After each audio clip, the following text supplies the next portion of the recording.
And my question here is, well, we reported that at the time, and we found it an interesting proposal, at least a solution, a possible solution, and an entry point for a discussion. But really, did you a bit joke there, or was it completely serious? Or is it still an option? Can we do it on the moon? It would be too expensive, certainly. I have been told that a few times, yes. Yeah. Yes. But on the other hand, it wouldn't be safe enough either, unfortunately. Okay. Can you explain that? Is it possible to explain this in such simple ways that, you know, like me, I'm not a scientist, that we can understand this better? Yeah, you see, I'm a single-issue scientist in this context. It's just, it's the little black holes that I'm interested in, not the strangelets that Walter Wagner is talking about. Okay. And the little black holes, if CERN is successful producing them, it would be producing about 1 per second. So many of them. And most of them would fly away. Most, only, yes. Yeah. Only every millions or so would stay inside the Earth, because it would be slow enough not to escape through its intrinsic velocity, and there will be almost no friction. So they would all go right through the Earth, go away, except one that is slow enough. It would then be circling inside the Earth, and if it would be growing fast enough, which I think I can prove, they would eat the Earth from the inside out in a few years' time. And before our interview today, I mentioned to you that the Earth at the end would be, you said 2 centimeters. 1.9 centimeters. Exactly, yes. and you corrected me and said 1.9. Yeah. So apparently this is based on calculation. Certainly, the size of any mass, of any black hole which has the mass of the Earth is 1.9 centimeters. But of course, much of the energy would be radiated away, so it would be eventually a little bit smaller than 1.9 centimeters. But we were talking about the danger to the sun and the moon, or to the moon, for example. Yes. And so some of these many little black holes that would be radiating away, they would be going in all directions. I didn't know that when I said the moon would be safe. I learned that from Professor Landua at CERN. Yes.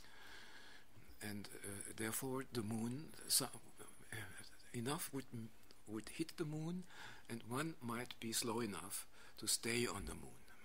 It's not very probable, but if it's many enough, it would also happen with the moon and also with the sun. So the sun would go out as well. Yes, the sun. This is very interesting. I'm a bit surprised still, because I remember at the very beginning the CERN said we produce no black holes. No, yes, no. Even before that, they were hoping to produce black holes, and then they learned that if there are arguments against the security argument that black holes are not dangerous, which is Stephen Hawking's wonderful theory, and then I don't know why they stopped talking about black holes as their main goal, because it's certainly the most spectacular finding that could come out of the experiment. Do you think at the beginning they actually wanted to find this black hole? It was the best selling point, so to speak. And then they found that people were getting afraid of these black holes, and they said, no, it's not really the black hole we want to find. Yeah, and it's something else, the Higgs particle. Exactly, yes. Yes. And everything one doesn't know, one can of course hope for. Is it correct when I say if Einstein is right, the CERN is dangerous? Yes, that's very easy to prove what you just said, because Hawking contradicts Einstein, and Hawking's theory is needed to make little black holes safe that would be produced at CERN, because they would evaporate. Hawking had the wonderful idea that little black holes would evaporate in 10 to the minus 29 seconds or something, which means there would be no danger at all. Yeah, that's fantastic, but I mean, isn't this very convenient? Like, I mean, I see Einstein as the scientist we had. Yeah. Now, Hawking, of course, is also a very, very good scientist. Yeah. But and a very sympathetic person as well. Yes, of course, I fully agree. And he's a hero in his private life. Yes, absolutely. But isn't it a bit convenient to say, yes, we're absolutely certain Einstein is completely wrong, Hawkins is completely right, and just by the way, his theory proves that black holes just evaporate all instantly. And CERN knows that, and therefore CERN does not repeat these sentences nowadays. They are retreating on the second safety level, so to speak, but they still know that the real life assurance is Hawking's theory.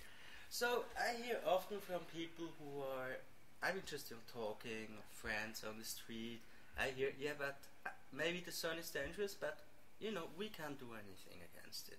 But now, what I hear from you is that really we, the people that pose questions, actually made the CERN already change several times strategy. Yeah. So we're having an impact. Even if we're not yet millions, but we might be in the 10,000s. If I go on the internet, I went 2 years ago on the internet, there was absolutely nothing about the CERN, apart from Walter and you. And today I find hundreds of thousands of blogs of entries, of questions on Yahoo, is the CERN dangerous, and whatever. Children talk in the school about it. Yeah, it's nice, but I mean, it would be wonderful if one could prove that this main danger, that black holes would not evaporate, would be therefore eternal, essentially, so they would eventually eat the Earth. Whether I'm right that it's only 5 years or it takes longer is less important in comparison. Yes. But this is the basic question on the table, and the public should be allowed to participate in a discussion about this question. Yes. I called it a safety conference, a security or safety conference. Yes. And this conference doesn't cost much. It doesn't take more than a week to arrange. It can be done, and CERN can wait for this week. And if enough people on the planet say, why not go the safe way? Yes. Then Safe everything is fine. Yes. Like when we drive cars, we don't drink. Yes. We should just go the safe way. Right. Now, this security conference. Yes, I want to be disproved. You see, I want to be made a fool. Yeah. But it doesn't feel so good to be a fool, but not be shown to be a fool as yet. I hope I'm a fool. There's nothing better than to be a fool when you are warning. Yes, I agree. So this security conference, I think that's what most of the critics I've talked to also want. That seems to be like a common goal, to say, let's stop for a moment, let's meet, let's discuss. Precisely, yes. Let's, become clearly sure what exactly